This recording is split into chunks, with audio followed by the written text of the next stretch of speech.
One big story for America's economy today. Sales numbers are due this afternoon for an industry you may not expect to be making headlines. Video games. Here's why it matters. Gamers in the U.S. spent more than $15 billion on video games in 2013 alone. That is $4.5 billion more than Hollywood brought in from the box office.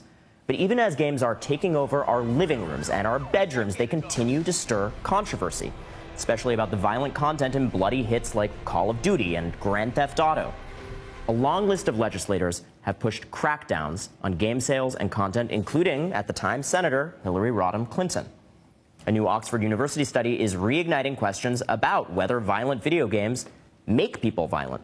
This latest study says no, finding, quote, that aggressive thoughts and actions don't come from violent contents in games. Instead, it's being bad at playing difficult games that gives rise to real-world aggression.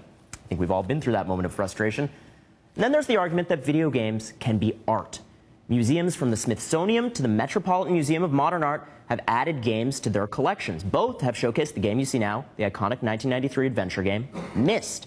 And a recent New York Times review of one of last year's critical darlings, BioShock Infinite, called that game, quote, moving, and said, quote, it is confirmation that in the hands of the right creators, video games are the most sophisticated form not just of interactive entertainment, but of multimedia storytelling. Which brings me to Myst's creator, Rand Miller, and BioShock Infinite's creative director, Ken Levine. Thank you, gentlemen, for joining. I'll start with you, Rand. So explain to the person at home who's never touched a video game, has a vague sense that, maybe their kid played one, why are video games more than just toys? Oh, it's all about the interaction. You can either sit and watch a movie or read a book, but it feels like you're getting somebody else's story. When you interact with it, when you get to play the game, it feels like you're the one who gets to tell the story afterwards. And that's powerful. That's really powerful. It's something I've found powerful. I think people of my generation understand that organically, but it's hard for people to wrap their minds around it when they're less familiar. Ken, I'll go to you on this one. What about this question of games as art? You're an incredibly sharp writer. Your games have moved me. They have made me laugh. They've made me think. As a creator, what draws you to the medium of games? Well, I think what's unique about them, and I think that's what your other guest was saying, is that the player is part of the experience, and they're not just a passive participant. One of my favorite things to watch is people sometimes now put cameras on themselves when they're playing games. That's a very popular thing to do. And to watch their level of engagement, interaction, and watch their face, and then watch them try to suss out their feelings and their experience. You don't really have that in any kind of media, and it's because the gamer's part of it. They're part of the creative process because they're there making an experience that's quite uniquely their own. That also makes it maybe a more powerful tool, and it does raise this question of the place of violence in games. They're very stimulating. They're more powerful in the ways you both just described. Rand, you're famous for blazing trails in making non-violent games. Myst has no combat in it. You're exploring an environment. You're telling a story through things you discover in that environment. What do you think about the role of violence in games?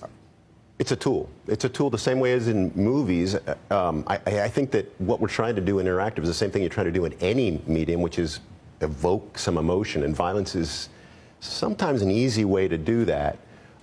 Ken does some amazing stuff. He's got some violent video games, love them, Ken, but he also tells additional stories. Also tries to dig a little deeper, and that's the goal of trying to push interactive a little further. It's one reason why I wanted to get Ken's take on that too. Your games are actually quite hyper-violent at times, but they're also full of very complex characters. They're full of deep historical research. They're full of very sharp social commentary. Do you worry during your creative process about including more violence, and do you think you worry more or less by virtue of the medium being interactive? I think that there's a long history of I think as Rand said, that it's part of our toolkit. It's been a part of our toolkit since, Sophocles. It's been part of our toolkit since Shakespeare. It's been part of our toolkit since, let's be honest, the 20th century with comic books and movies. When those came in, every time there's a new medium, people who don't have the experience you have of playing them as they grew up, they don't really know what to make of them, so they find them confusing and they find them a bit alienating. It's like the fear of Elvis when rock and roll was new, right? Exactly. When the novel came out, it was scandalous because people thought, women were reading novels and they were going to become unfaithful to their husbands. Ken, I am still scandalized by the novel. Still scandalized. Still scandalized to this day. And I think there's an issue of literacy, and meaning that when the novel came out, not everybody could read a book, so they weren't literate, so they couldn't understand it fully. In the same way, not everybody can physically use a controller, so they have a literacy problem, so they can't really directly engage with the medium, so they can't really understand it. Rand, what about this political blowback that games sometimes get? Do you think games get used as a scapegoat? Sure. Yeah, everybody's looking for a reason, somebody to blame for violence, and it's easy. I mean, it's going to continue to be easy, and I think whether it's true, remains to be seen. It's true if somebody says it's true, but the point is, I think of all this, and Ken's saying the same thing. We'd both like to see this industry continue to mature.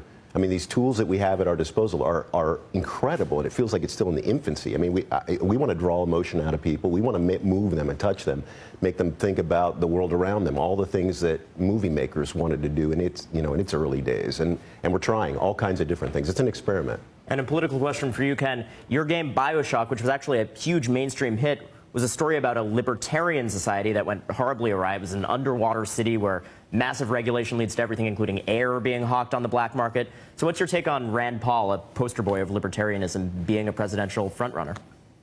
It was fun to take, we sort of took Ayn Rand and put her in real life as a character, as a character named Andrew Ryan in this utopian city, or dystopian city. And what's fun about it is we really try to explore the intersection of ideology and reality, and we have those what happens when those two things actually interact. Because when you write a novel, those things, and you're a fan of that ideology, those things don't necessarily line up perfectly. So we're trying to make a more honest take on that. And I think, like all politicians, when ideology lines up with reality, they always face different challenges than they might think they're going to face. And that was the fun of the experiment we had with BioShock.